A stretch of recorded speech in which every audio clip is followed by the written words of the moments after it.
ظاہر سی بات ہے کہ ان کا دوام کے ساتھ مطالبہ کرتی ہے، اور جب تک استقامت پذیر انسان نہ ہو تو دوام کے ساتھ ان کو اختیار کیسے کر سکتا ہے اور کامیابی سے ہمکنار نہیں ہو سکتا۔ اللہ تعالیٰ نے حضور علیہ الصلوۃ والسلام کو حکم دیتے ہوئے اور عام مومنین کو حکم دیتے ہوئے ارشاد فرمایا کہ فاستقم کما امرت، کہ آپ ثابت قدم رہیے، استقامت پذیر رہیے جیسا کہ آپ کو اس کا حکم دیا گیا۔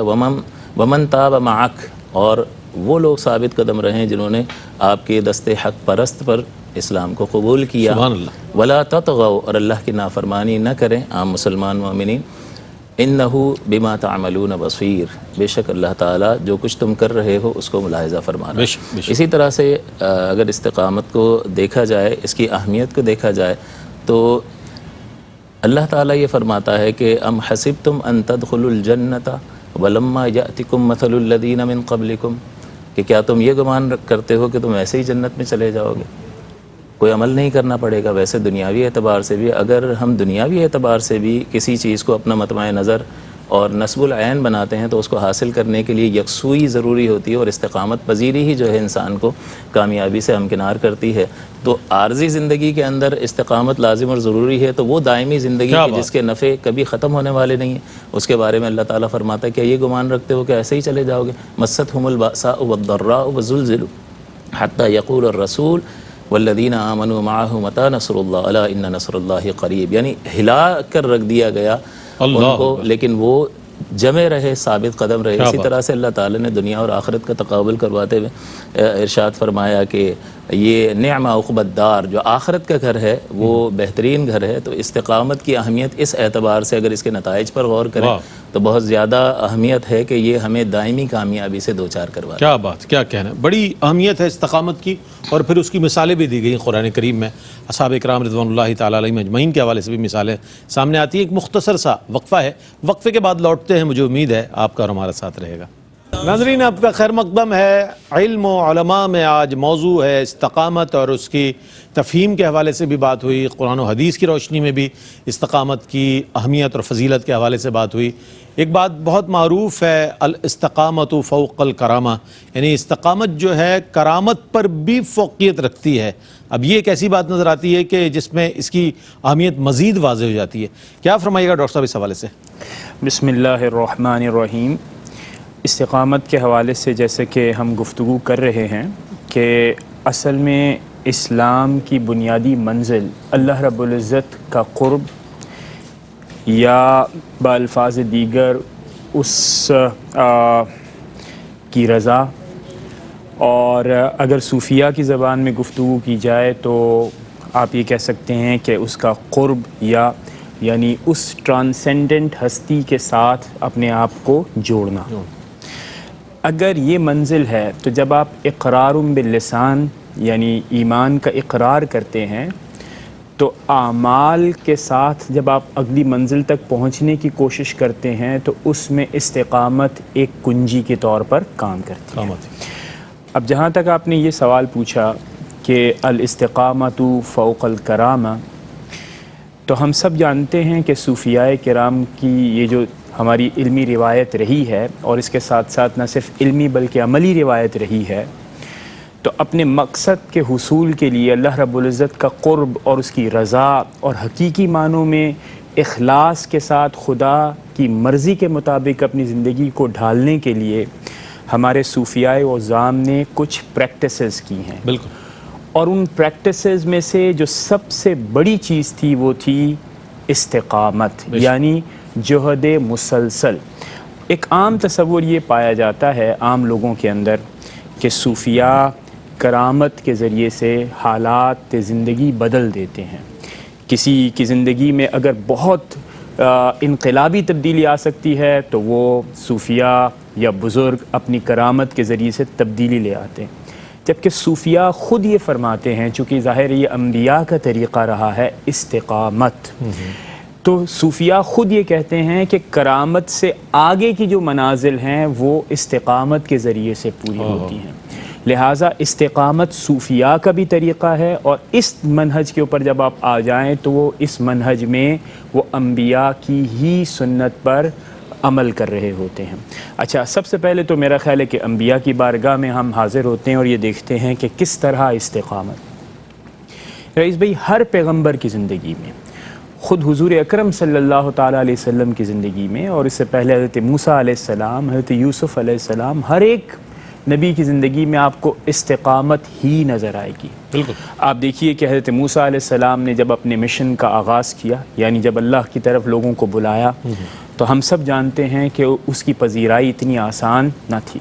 لمحہ بلمحہ ہر لمحے آپ کوشش کرتے رہے، لیکن منزل واضح تھی اور جہد مسلسل تھا، جاری تھی. اگر وہ استقامت نہ ہوتی، اس میں کوئی سستی آتی، کسی مقام پر حوصلہ شکنی ہو جاتی، تو پھر وہ منزل آپ کبھی بھی پا نہ سکتے. اسی طرح حضرت یوسف علیہ السلام کے اندر آپ دیکھیے، صرف اور صرف استقامت ایک وہ چیز آپ کو نظر آتی ہے جو کہ حضرت یوسف علیہ السلام کی پوری تحریک کو ممتاز بناتی ہے. آپ یہ دیکھیے کہ بے شمار پریشانیاں آئیں، حتیٰ کہ پریشانیوں اور جب یعنی جسے کہتے ہیں کہ برائی یا منکر میں سے ترجیح کا موقع آیا تو آپ نے پریشانی کو ترجیح دی، منکر کو ترجیح نہ دی.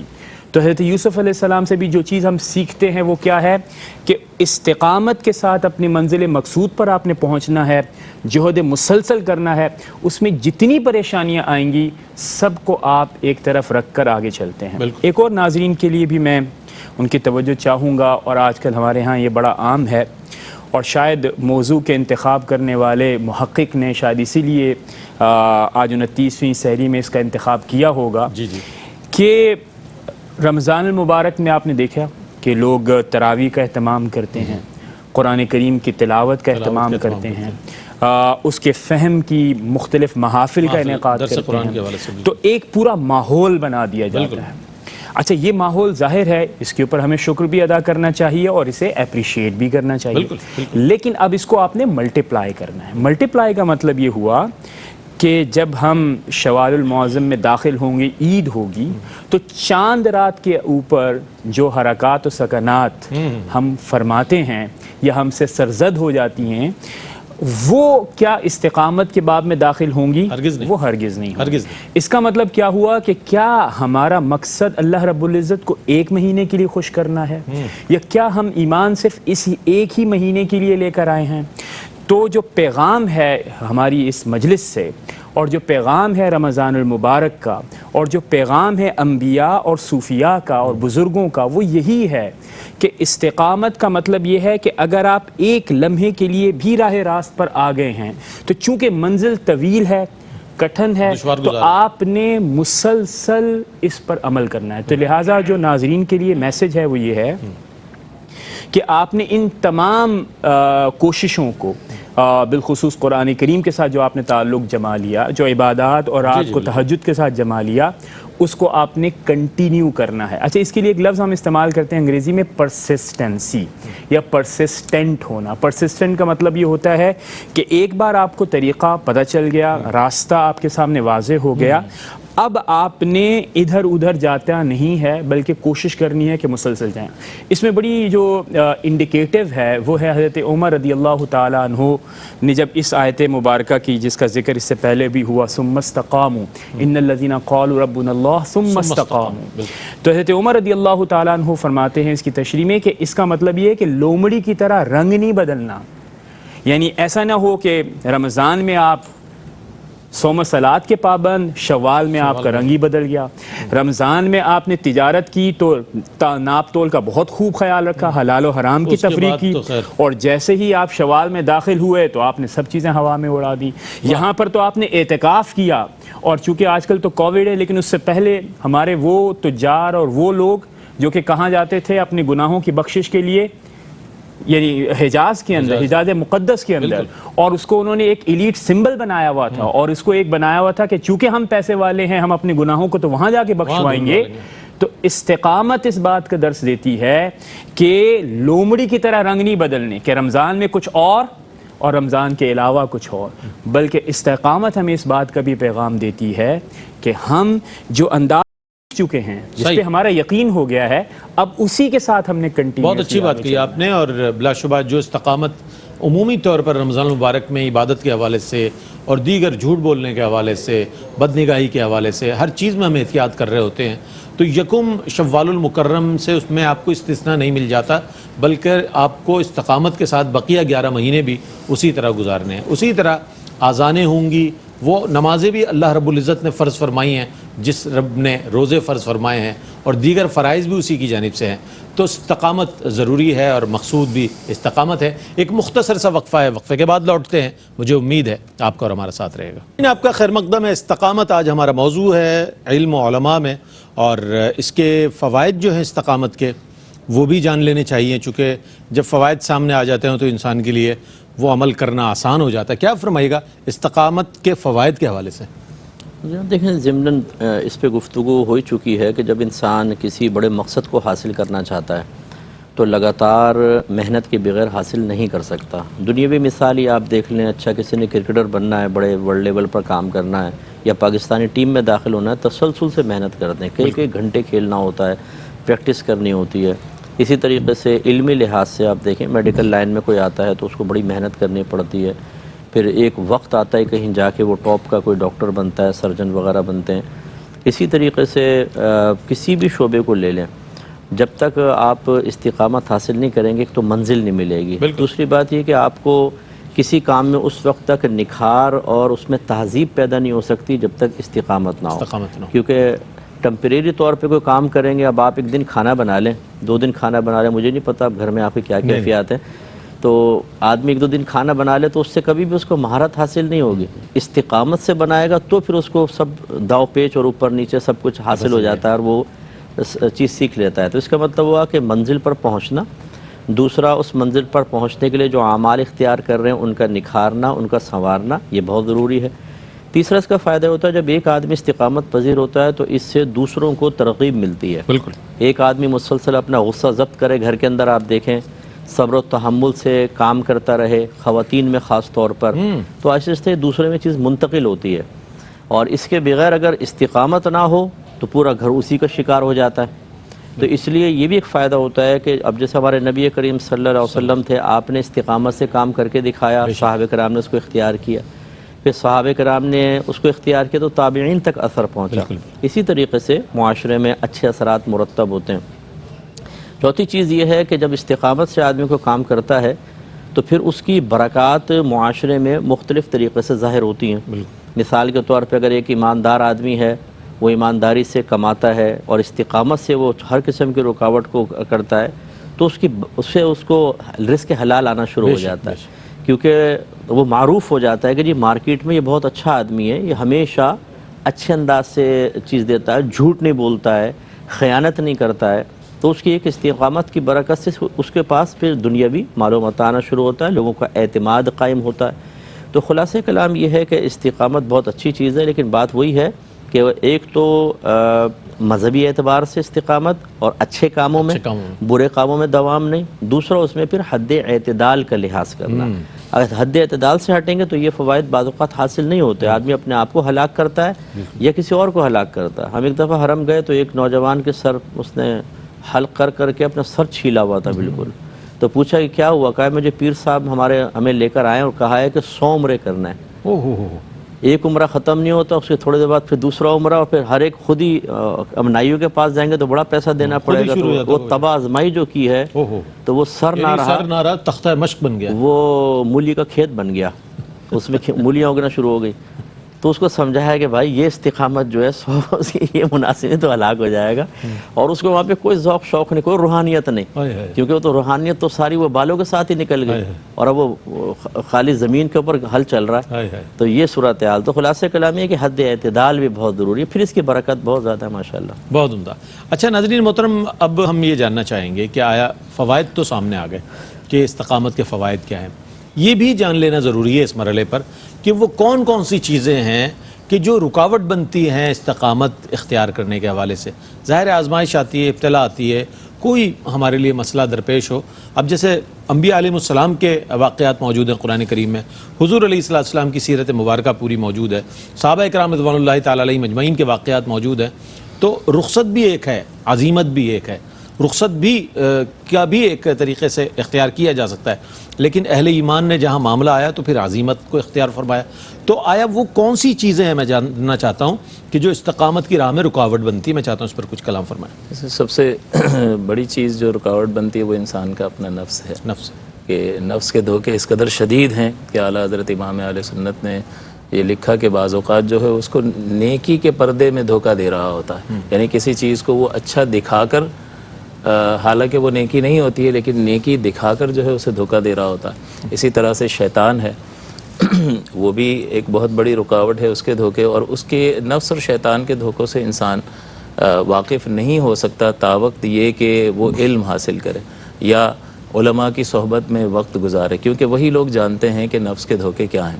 تو صرف بیان کر دینا کہ نفس دھوکے باز ہے یا شیطان دھوکے باز ہے، جب تک ہم اس سے واقف نہیں ہوں گے کہ کس کس طریقے سے وہ دھوکہ دیتا ہے، تب تک اس سے بچا نہیں جا سکتا، اس کے دھوکوں سے بچا نہیں جا سکتا، اور انسان استقامت پذیر نہیں ہو سکتا. اسی طرح سے صحبت بد، بری صحبت جو ہے وہ کبھی بھی استقامت یعنی پذیر انسان کو نہیں ہونے دے گی.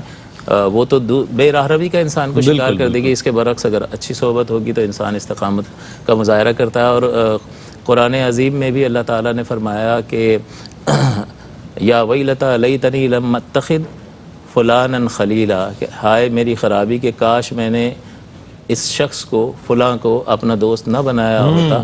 لقد اضلنی عن ذکرک بعد اذ جاءنی، کہ اللہ کی ہدایت آنے کے بعد اس نے مجھے اللہ تیرے ذکر سے غافل کر دیا.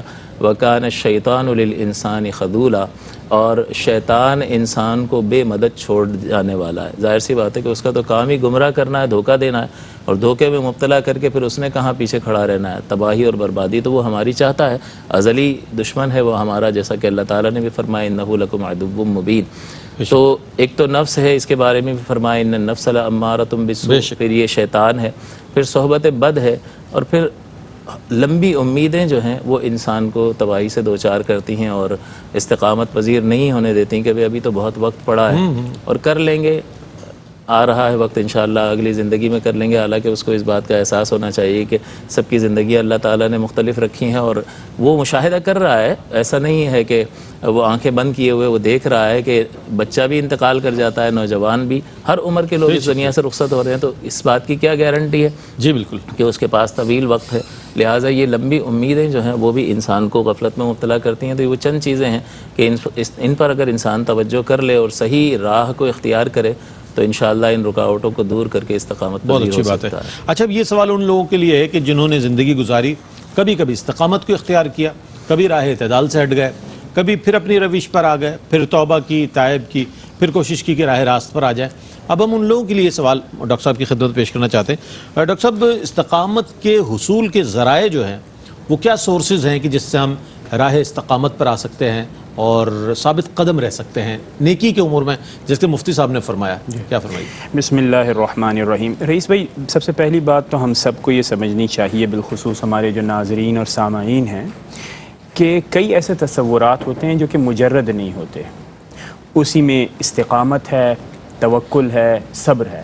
مثال کے طور پر استقامت اس شخص کو کبھی بھی نہیں آ سکتی جس نے اپنی 8ویں کی کلاس میں یا او لیولز کے اندر یا اے لیولز کے اندر یا بی اے یا ایم اے اسلامک اسٹڈیز میں کرتے ہوئے استقامت کے اوپر بہترین مقالہ یا مضمون لکھا ہو.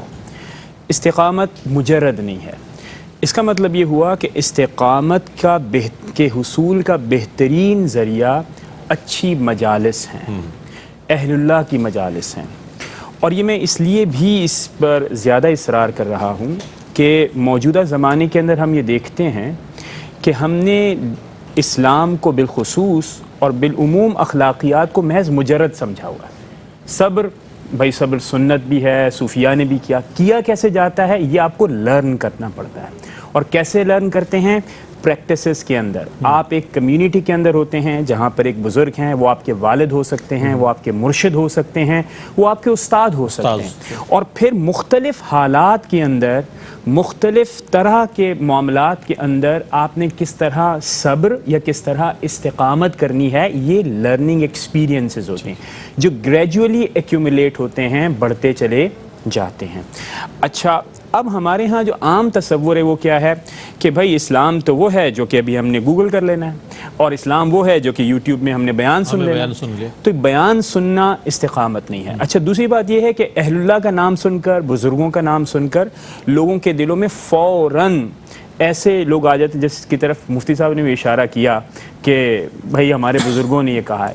جب ہم بزرگ کہتے ہیں تو بزرگ ظاہر ہے وہ یعنی علامہ کشیری ہوتے ہیں، وہ علامہ غزالی ہیں، یعنی حارث محاسبی ہیں۔ یہ بزرگ ہیں جنہوں نے اپنی مجالس کے اندر، حضرت جنید بغدادی ہیں جنہوں نے مجالس میں رہ کر اپنے مریدین کی تربیت کی، اور تربیت ایک ہی مقصد ہے۔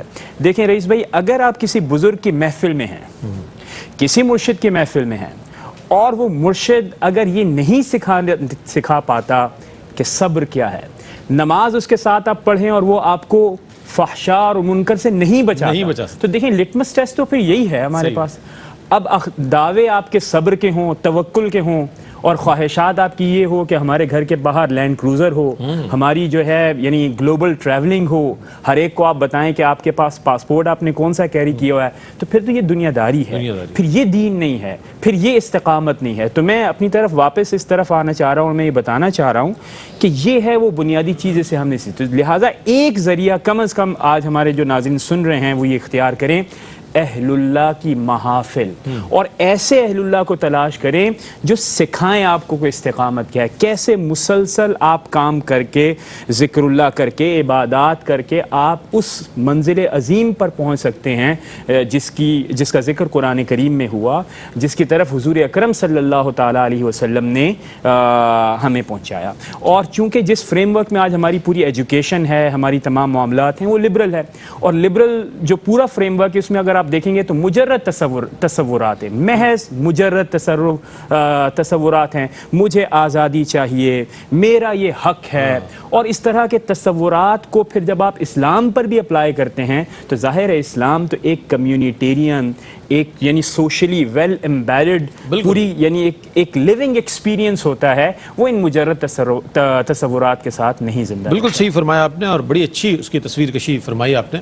اچھا، ایک چیز اور بھی دیکھنے میں آتی ہے استقامت کے برعکس، وہ یہ کہ جیسے ہی ماہ رمضان المبارک آتا ہے لوگوں میں نیکیوں کا جذبہ بڑھ جاتا ہے۔ فجر کی نماز میں دیکھیں تو جناب جہاں تک کہ چپلیں رکھی ہوتی ہیں وہاں تک لوگ کوشش کرتے ہیں، وہاں اس کے باہر بھی صفیں بچ جاتی ہیں۔ پھر اسی طرح نیکیوں میں بہت سبقت لے جانے کے معاملات دیکھنے میں آتے ہیں۔ پھر جیسے جیسے ماہ رمضان المبارک گزرتا ہے، یکم شوال المکرم آ گیا، تو جناب مسجد میں وہی نمازی رہ گئے پہلی صف میں فجر میں جو ہمیشہ 11 مہینے میں رہتے ہیں، پھر نیکیوں کا وہ بھی سلسلہ ویسا نظر نہیں آتا۔ تو یہ جو ہماری صورتحال ہے، یہ طرز عمل ہے، تو یہ تو استقامت کو ظاہر نہیں کرتا۔ یہ کیا ہے، اس میں کس طرح بہتری آ سکتی ہے؟ یہ کیا ہے، یہ تو آپ بھی جانتے ہی ہیں کہ لاوالی پن ہے ہمارا، اور مذہب سے بس ایک رسمی طور پہ تعلق ہے جو تعلیم اور نظریے سے خالی ہے۔ وقتی جوش، ایک ماحول کا اثر قبول کرنا، اس پہ عمل کی بنیاد رکھنا، اور جب اس جوش کا اثر کم ہو تو پھر اس سے ہٹ جانا، یہ اکثر ہے۔ اسی طرح آپ بیانات میں دیکھ لیں، جوشیلے بیانات سننے کے بعد پختہ ارادے ہوتے ہیں، اور وہ پختہ ارادے تھوڑی دیر بعد ہی ہوا ہو جاتے ہیں۔ اصل چیز وہی ہے جو ایک حضرت نے بھی اس پہ اشارہ کیا ہے۔ نمبر 1، آدمی علم دین سیکھے، اپنے دین کو اچھی طریقے سے سیکھے کہ مجھے استقامت کس چیز پر حاصل کرنی ہے، نمبر 1۔ نمبر 2، پھر سب سے پہلے اپنے نبی کریم صلی اللہ علیہ وسلم کی اور صحابہ کرام کی حیات طیبہ کا مطالعہ کرے۔ کون سی ایسی آزمائش ہے جو ان نفوس قدسے کی طرف متوجہ نہیں ہوئی، اس کے باوجود مستقیم ہے؟ تو جب ہمارے نبی نے باوجود نبی ہونے کے، حبیب اللہ ہونے کے، کوئی عمل ترک نہیں کیا جو خصوصاً فرض، واجب، سنت موقدہ کے درجے میں ہے، یا اس کو اختیار نہیں کیا جو حرام، مکروہ تحریمی یا اساءت کے درجے میں ہے، تو پھر ہمیں تو بدرجہ اولا وہ کرنا ہوگا۔ تو وہ ایک رول ماڈل۔ تیسری چیز، ہمارے پاس اچھی صحبت نہیں ہے۔ حضرت نے تو فرمایا کہ اہل اللہ کی صحبت، اہل اللہ ملیں گے کہاں سے؟ جس کے پاس جائیں اہل دنیا ہے، تھوڑے عرصے بعد ہی آپ اس کے دیکھیں اس کی گفتگو میں حرص اور لالچ، اور بعض اوقات تو مرشد بنے بیٹھے ہیں، اور خاص طور پہ وہ کہ جن کو وراثت میں اکثر گدیاں، ہر ایک ایسا نہیں ہوتا لیکن اکثر ایسی ہوتے ہیں وراثت میں گدی ملی، اب انہیں مطلب یہ شعور ہی نہیں ہے کہ ہمیں مرید کو کیسے لے کے چلنا ہے، کون سی چیز فرسٹ اسٹیپ میں امپورٹنٹ ہے، سیکنڈ، پھر تھرڈ، پھر فورتھ، وہ بس یہاں کی بات پکڑی وہاں کی پکڑی، جوشیلا سا بیان، مریدین نے کہا واہ واہ میرا پیر زندہ باد، میرے پیر دی ہر دم خیر ہوئے، جاؤ بیٹا۔ وہی جو انہوں نے کہا کہ بالکل مختصر سا مجرد ایک نظریہ دے دیا، ایک تصور دے دیا، اب اسے کیسے کرنا ہے، اس کی ابتدا کیسے ہوگی، پھر کیا رکاوٹیں آئیں گی، کیسے منزل تک پہنچنا ہے، یہ تمہارا اللہ ہی حافظ ہے۔ ہیپناٹائز کر دیا سر، محسوس ہوتا ہے پوری ایک سوسائٹی کو، ہپناٹائز کر لیا، یا پھر جیسے وہ جہاز نہیں ہوتے ہیروئن پی کے گر جاتے ہیں، تو وہ بزرگوں نے فرمایا کہ اگر کوئی فاسق فاجر ہو نا، ایسے کسی ڈبے پیر کے ہاتھ میں نہ آئے تو وہ ایسا ہے جیسے سو رہا ہے، لات ماریں گے اڑ جائے گا، لیکن جو ان کی صحبت میں آ گیا وہ ایسا جس کو انجیکشن لگا دیا، بالکل ہیروئن پلا دیے، اب لاکھ لاتے مارو نہیں اٹھے گا وہ، اور اس کو اطمینان یہ ہوتا ہے کہ مرشد کی ہدایت پہ چل رہا ہوں، یہ تو کبھی بیچارہ ہدایت پا ہی نہیں سکتا۔ تو اس لیے یہ تمام چیزیں اب یہ لوگوں کو میسر نہیں ہے، تو رمضان میں وہ وقتی جوش، اس کے بعد پھر وہ ہوش، اور وہ ہوش ایسا ہوتا ہے کہ وہ شیطان بفرا ہوا ہوتا ہے، کہتا ہے اب تو چن کے بدلے لوں گا۔ وہ تو ابھی حضرت نے فرمایا کہ چاند رات تو اب غائب ہو گئی کووڈ کی برکت سے، ورنہ تو زمزمہ اور طارق روڈ بالکل 29ویں شب جو ہے وہ شب قدر وہاں ہوتی ہے، اور اس کی قدر ہو رہی ہوتی ہے، لیلۃ الجائزہ وہاں پر اپنا اجر و ثواب وصول کر رہے ہوتے ہیں حضرت صاحب۔ اور بعض تو پھر عید کی نماز ہی نہیں پڑھتے ہیں، وہ یا پڑھتے ہیں تو سجدے میں جا کے وہ نیچے ہوتے ہیں، امام صاحب اللہ اکبر کہہ کے اوپر کھڑے ہوئے ہیں، وہ اندر وہ مراقبے میں پڑا ہوا ہے، تو یہ معاملہ ہے۔ تو اس لیے یہ تمام چیزیں اختیار کریں گے تو برکت پیدا ہوگی انشاءاللہ۔ بہت عمدہ، بہت عمدہ۔ اچھا، نیکی پر استقامت اور عمل میں مداومت کے حوالے سے بھی مفتی صاحب نے کلام فرمایا، میں چاہتا ہوں کہ اس حوالے سے ہم میں کیا تبدیلی آنی چاہیے۔ دیکھیں بہت بات ہوتی ہے تبدیلی کی، یہ ماہ رمضان ہے، لوگوں نے پورا مہینہ الحمدللہ آپ لوگوں کو سنا، اور بڑی نصیحت اس میں، بڑے پیغامات گئے، کس طرح ہم میں مستقل مزاجی پیدا ہو سکتی ہے۔ ویسے تو دینوی اعتبار سے بھی بہت اس میں ہمیں فوائد ہے، دنیاوی اعتبار سے بھی فوائد ہے، اگر ہم مستقل مزاج ہو جائیں اور پازیٹیو جتنے مثبت اعمال ہیں اس میں اگر ہم پیش رفت کریں۔ کیا فرمائے گا، ہمیں یہ چیز نظر نہیں آتی، اس کے لیے کیا کرنا ہوگا؟ سب سے پہلے تو سنجیدگی کو اختیار کرنا ہوگا کہ اخروی اعتبار سے جو نتائج اللہ نے ذکر فرمائے ہیں وہ اخروی کامیابی ہمارا نصب العین یا مطمع نظر ہے یا نہیں ہے، اور اخروی کامیابی کو اپنا نصب العین بنانے کے لیے ہمیں علم حاصل کرنا ہوگا، اور ان چیزوں کا مطالعہ کرنا ہوگا جو اخروی اعتبار سے فائدہ مند ہیں، یعنی جو نتائج اور جو اللہ تعالیٰ نے انعامات بیان فرمائے ہیں، ان انعامات کا جب انسان ذکر کرتا ہے، ان فوائد کے، جیسے مفتی صاحب نے کثیر فوائد بیان کیے، تو ان فوائد پر نظر رکھنا جو ہے انسان کو اس بات پر ابھارتا ہے کہ وہ تبدیلی کی طرف مائل ہو۔ اسی طرح سے علم کی برکت یہ بھی ہے کہ وہ چیزیں کہ استقامت پذیر نہ ہونے کی صورت میں، اللہ کی نافرمانی کی صورت میں انسان کو کن مصائب اور آلام کا سامنا کرنا پڑے گا، کیونکہ اللہ تعالیٰ نے قرآن عظیم میں فرما دیا کہ وَفِي الْآخِرَةِ عَذَابٌ شَدِيدٌ وَمَغْفِرَةٌ مِّنَ اللَّهِ وَرِضْوَانٌ۔ تو یہاں تو سب ایک ساتھ رہ رہے ہیں، لیکن آخرت میں اللہ تعالیٰ دو گروہوں میں انسانوں کو تقسیم کر دے گا، اور اس میں عذاب شدید ہے، یا اللہ تعالیٰ کی بخشش اور مغفرت کا مقام ہے، اس کی رضا کا مقام ہے۔ تو انسان پھر ان چیزوں کو جب سیکھے گا اور تسلسل کے ساتھ ان سے وابستہ رہے گا تو پھر وہ کبھی کوئی بات جو ہے دل پر اثر کر جاتی ہے اور وہ انسان سنجیدگی کے ساتھ کسی جانب مائل ہوتا ہے۔ پھر اللہ تبارک و تعالیٰ کی مدد جو ہے وہ ضروری ہے کہ انسان، نفس و شیطان بہت طاقتور ہیں، اور انسان جو ہے وہ ماحول کا بھی اثر قبول کرتا ہے۔ اس وجہ سے جیسا کہ حضور نے فرمایا کہ ہر بچہ جو ہے وہ فطرت پر پیدا ہوتا ہے، پھر اس کے والدین اسے جو چاہیں بنا دیں، تو ماحول کا اثر جو ہے وہ انسان پر بہت زیادہ اسے تبدیل کر دیتا ہے اور بے راہ روی کا شکار کرتا ہے۔ تو اللہ کی بارگاہ میں دعا کہ ربنا لا تزغ قلوبنا بعد اذ ہدیتنا وہب لنا من لدنک رحمہ انک انت الوہاب، کہ یا اللہ ہمیں ہدایت دینے کے بعد دوبارہ ٹیڑھا نہ کر، یعنی سیدھی راہ پر قائم کر، اور ہمیں اپنی جانب سے رحمتیں عطا فرما، بے شک تو بہت زیادہ کرم فرمانے والا، رحم فرمانے والا ہے۔ تو اللہ تعالیٰ کی مدد کو طلب کرتا رہے، اور پھر یہ ہے کہ موت کی یاد رکھے، کیونکہ موت ایک ایسی شے ہے کہ جو انسان کو غفلت سے نکالنے کا سبب بنتی ہے، اور یہ بھی کرے کہ ہر 15 دن میں کم سے کم یا مہینے میں ایک بار قبرستان جائے، تاکہ دنیا کی بے ثباتی کا اس کو احساس ہو کہ وہاں ہر ایک شخص جو ہے وہ، یہ بہت سارے ایسے بھی لیٹے ہوں گے کہ جنہوں نے کل سے نماز شروع کرنی تھی لیکن وہ وقت نہیں آیا۔ لہٰذا یہ سنجیدہ مزاجی اور تسلسل کے ساتھ غور و تفکر جو ہے وہ انسان کو تبدیلی کی طرف یا استقامت کی طرف مائل کر سکتا ہے۔ کیا بات ہے۔ اچھا ڈاکٹر صاحب، میں چاہتا ہوں اس حوالے سے پیغام کیا دیجیے گا ہمارے نوجوانوں کو، گھر میں بیٹھی ماؤں بہنوں کو اور دیگر افراد کو، کہ استقامت کی کتنی ضرورت ہے؟ ہم دیکھتے ہیں کہ ہماری پوری زندگی بڑی ہیپزٹ وے میں جا رہی ہوتی ہے، اور بہت منتشر ذہن کے ساتھ لوگ ایک دوسرے سے بھی مل رہے ہوتے ہیں اور ڈسپلن نظر نہیں آتا، کہیں پر ایسا نہیں نظر آتا کہ کوئی مستقل مزاجی ہے. کیا فرمائی گا اس حوالے سے؟ کیا یہ فرسٹریشن کس انداز کی ہماری کہ ہم اگر دنیاوی اعتبار سے یا دینوی اعتبار سے اگر دیکھا جائے تو اس میں ہمیں بہت کمی نظر آتی ہے؟ رئیس بھائی، جو بنیادی بات ہے وہ یہ ہے کہ ظاہر ہے یہ جس دنیا میں آج ہم رہ رہے ہیں اس میں پیچیدگیاں بہت زیادہ ہیں، مسائل ہیں، اس میں کوئی شک نہیں. اور اگر ہمیں کہیں محسوس ہوتا ہے کسی مقام پر کہ کہیں مستقل مزاجی نہیں ہم دکھا پائے یا کسی مقام پر ہم استقامت نہیں دکھا پائے، تو کتنے ایام گزرے ہوں گے؟ 2-4 مہینہ. لیکن جب آپ وہ 1 مہینہ 2-4 دن 5 دن آپ اس کام کو مسلسل نہیں کر پائے، اس کا ہرگز یہ مطلب نہیں کہ چھوڑ دیں، آپ واپس اس ٹریک پر آ جائیں. جو سب سے بڑی خرابی ہوتی ہے وہ یہ ہوتی ہے کہ فرض کریں کہ آپ ایک اچھے ٹریک پر چل رہے ہیں، آپ کو پتہ ہے کہ بھئی میں روزانہ قرآن کریم کی تلاوت کر رہا ہوں اور میں روزانہ قرآن کریم کو فہم کرنے کی، اس کو سمجھنے کی کوشش کر رہا ہوں. اب بیچ میں آپ نے 1 ہفتہ کسی پروجیکٹ کی وجہ سے، کسی اسکول کے پروجیکٹ کی وجہ سے، کسی بزنس کی وجہ سے وہ آپ سے ڈراپ ہو گیا. اب اس کا ہرگز یہ مطلب نہیں ہے کہ آپ نے بہت بڑی مسٹیک کر دی ہے، بلکہ آپ کو اسی وقت ایڈجسٹ کرنا چاہیے اور پھر ری کنٹینیو کرنا چاہیے. تو ڈسکریج کہیں پہ بھی نہیں ہونا چاہیے، حوصلہ شکنی آپ کی کہیں پر بھی نہیں ہونی چاہیے. کیونکہ یہ بات آپ کو یاد رہنی چاہیے ہمیشہ کہ میری منزل اگر سامنے مجھے معلوم ہے کہ مجھے کیا اچیو کرنا ہے آخر میں، تو پھر اس کے لیے کوشش اور اس پورے پروسیس اور عمل کے ساتھ جڑے رہنا ہے. اور ہمیشہ یاد رکھیے، دیکھیے ہم نے ابھی اہل اللہ کی مجلس کے حوالے سے گفتگو کی، تو دیکھیے ہمارا بنیادی مقصد یہ نہیں ہے کہ ہم ڈسکریج کریں، ہمارا مقصد یہ ہے کہ ہم انکریج کریں، کیونکہ یہ اسلام کی ایک بہترین علمی روایت ہے جو کہ ہمیں اسلام کی قانونی روایت سے بھی جوڑتی ہے اور وہ جو خلا ہے اسے بھی بھرپور انداز میں پر کرتی ہے. لیکن جو نمائندگی ہے آج کی دنیا کے اندر، یعنی اس اہل اللہ کی، وہ بنیادی طور پر آپ یہ دیکھیے کہ اس کے اندر مسئلہ ہے. تو انڈسٹری ایک بن چکی ہے، کاروبار کی ایک دکان بن چکی ہے، تو ایک بہترین ایک چکنے گاہک کی طرح اب آپ کے پاس لٹمس ٹیسٹ ہونا چاہیے کہ بیچنے والا کیا بیچ رہا ہے.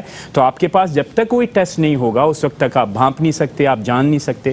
تو لہذا جانچ پڑتال کے لیے، یعنی جو مجھے سمجھ میں آیا ابھی تک وہ یہی ہے کہ اگر کوئی مرشد، اگر کوئی آپ کا رہبر، رہنما، وہ اگر آپ کے اندر یہ اخلاقیات کی یہ صفات پیدا نہیں کر پاتا، چونکہ اس کے اندر خود بھی نہیں ہیں، تو پھر ظاہر ہے اس کے ساتھ وقت گزارنا، اور ظاہر ہے اگر حالات بالکل اتنے بھی نازک ہوں کہ اسے تو شرع کا یا قانون کا، اسلامی فقہ کا ہی معاملات کا پتہ نہیں ہے، تو پھر اس کے ساتھ وقت ضائع نہیں کرنا چاہیے. کوشش کرنی چاہیے ایک اچھے ہمدرد، ایک مشفق مرشد کی تلاش کی جائے اور اپنی کوششوں کو بھی ہمیشہ جاری رکھیں. اچھا، اگر ہم آج استقامت کی بات کریں اور اس طرح کے کامیاب لوگوں کی بات کریں تو لوگ کہتے ہیں یار یہ تو آفاقی باتیں کر رہے ہیں، آپ کوئی زمینی بات کر کے بتائیں.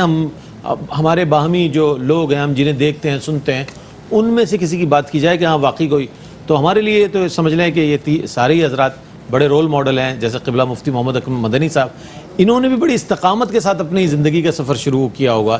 علم دین کے حوالے سے بہت یکسوئی کے ساتھ، استقامت کے ساتھ، اور یہ سمجھ لیجیے بڑی دلچسپی کے ساتھ. تو آج اللہ نے جو مقام دیا ہے، جو مرتبہ دیا ہے، آپ رول ماڈل ہیں، ایک پسندیدہ شخصیت ہیں، محبوب شخصیت ہیں. وہ سب میں چاہوں گا آپ اپنے حوالے سے بتائیے، آپ نے کس عمر سے اس شعبے میں قدم رکھا اور ماشاءاللہ آج دنیا بھر میں آپ کے فالوورز ہیں، لوگ پسند کرتے ہیں، آپ سے محبت کرتے ہیں، عقیدت رکھتے ہیں، تاکہ ہم آپ کے ہی حوالے سے مثال پیش کر سکیں کہ اگر آپ استقامت کے ساتھ زندگی گزاریں گے تو آپ کو اللہ بڑی عزتیں دے سکتا ہے. دیکھیں، اعتراف حقیقت تو یہ ہے کہ اس میں انسان کا ذاتی کوئی کمال نہیں ہے، یہ صرف اللہ کا کمال ہے. بے شک اللہ اس پرفتن دور میں اللہ تعالیٰ ایک ایسے شخص کو کہ جو ہر کسی بھی فیلڈ میں جا سکتا ہے، یقیناً سیاسی پارٹیاں رہیں، کھیل کود رہا، دیگر چیزیں رہیں، لیکن وہ اللہ تعالیٰ ہی دل میں کسی کو خیال ڈال کر اس کو استقامت دیتا ہے، اور پھر جو پریشانیاں آتی ہیں اس سے لڑنے کی طاقت، یہ سب اللہ کی ہی دست قدرت میں. اس لیے اپنا تو کوئی کمال ہی نہیں ہے. لیکن یہ ضرور ہے کہ تقریباً مجھے 30 سال سے زیادہ ہو گئے، 32واں سال ہے غالباً اس فیلڈ میں لگاتار کام کرتے ہوئے. 18 سال ہمارے تقریباً یہ 4 مارچ کو 18واں سال سٹارٹ ہوا ہے احکام شریعت پروگرام کا. تو یہ ایک ظاہری طور پہ مستقل مزاجی ہے، اور ہمارے استاد محترم مفتی عبدالقیم ہزاری صاحب نے جب میں فارغ ہوا تھا تو میں نے آخری نصیحت ان سے لی کہ آپ مجھے فرمائیے کچھ نصیحت. تو فرمایا کہ جہاں پر بھی آپ کام کریں ایک جگہ مستقل مزاجی کے ساتھ کام کریں. وہ شخص کبھی کامیاب نہیں ہوتا جو آج یہاں ہے کل وہاں ہے پرسوں وہاں ہے. اور مفتی صاحب نے بھی 52 سال ہمارے مستقل ایک جگہ بیٹھ کر اپنے تدریس 52 سال 52 ایئرز، اور اس میں ہزاروں اپنے شاگرد نکالے. تو یہی ہم نے پھر اپنے کیو ٹی وی کا دامن تھاما. تو کیو ٹی وی پر یہ ہر جگہ سے حالانکہ آفر آتی ہے ہر جگہ سے، لیکن کیو ٹی وی پہ اس کی برکات ہیں کہ لوگوں نے مستقل مزاجی سے جب ایک آدمی کی جگہ بیٹھا ہو تو اس کو دیکھتے ہیں. ایسی پھر الحمدللہ یہ سب ہمارے جو ہیں شاگرد وغیرہ وہ جانتے ہیں. ہم نے علم دین کے شعبے میں آئے تو پھر اللہ کا بڑا کرم ہے اس میں اتنے سارے عالم بن گئے. تو خلاصہ کلام یہ ہے کہ لوگ اگر یہ کہتے ہیں کہ جی ہمیں کوئی ہمارے اطراف میں نظر آئے تو صرف میں ہی نہیں بہت سارے لوگ ہیں. آپ کی استقامت دیکھ لیجئے یہاں پر ماشاءاللہ مستقل مزاجی آصف صاحب ہیں، بخاری صاحب ہیں، مستقل. وہ ہم اصل میں مشاہدہ کرنا نہیں چاہتے. ہم چاہتے ہیں وہ پپو پان والا، اٹیٹا دودھ والا، اور وہ اچھا خود ان کو بھی استقامت ہے حاصل. اگر دیکھیں نا یوٹیوب پہ روزانہ رات کے 2:30 بجے کھمبے سے ٹیک لگا کر اور صبح تک مسلسل پیکج پہ گفتگو کرنا، پھر فیس بک پر بیٹھنا، استقامت تو آپ کو بھی حاصل ہے. اپنے آپ کو آئینے میں دیکھ لو، اس کو پازیٹیو وے میں لانے کی ضرورت ہے. بس اس کو لے آئیں گے تو اللہ تعالیٰ برکت سے نواز دے. بالکل صحیح فرمایا آپ نے. ہم نے مفتی صاحب کو اس لیے زحمت دی کہ ظاہر ہے آپ کے محبوب عالم دین ہیں اور آپ سننا چاہتے ہیں تو ان کے بارے میں بھی کچھ تفصیلات، تاکہ دیکھیں اگر آپ دین کی طرف بھی آتے ہیں تو ناکام نہیں ہوتے. اللہ بڑی برکت عطا فرماتا ہے. استقامت کی جو برکتیں ہیں وہ آپ کو ضرور حاصل ہوتی ہیں اور اللہ تعالیٰ کسی کی محنت کو ضائع نہیں فرماتا. تو یہ آج استقامت کے حوالے سے ہم نے سیگمنٹ کیا. مفتی صاحب آپ کی تشریف آوری کا بہت شکریہ ادا کروں گا. ڈاکٹر صاحب آپ تشریف لائے، آپ دونوں کا بہت شکریہ تشریف آوری کا. نعت ہی نعت میں آج ہم ٹریبیوٹ پیش کر رہے ہیں حضرت مولانا عبد الرحمن جامی رحمۃ اللہ تعالی علیہ کے کلام کو شامل کیا جائے گا. ہمارے تینوں ثناء خان جو ہیں آپ کا انتخاب پیش کریں گے. قبلہ مفتی محمد اکمل مدنی صاحب بھی ہمارے ساتھ تشریف فرما رہیں گے اور ہم بھی ثناء خانان مصطفیٰ صلی اللہ علیہ وآلہ وسلم کی صف میں اپنا نام لکھوائیں گے. آپ ہمارے ساتھ رہیے گا.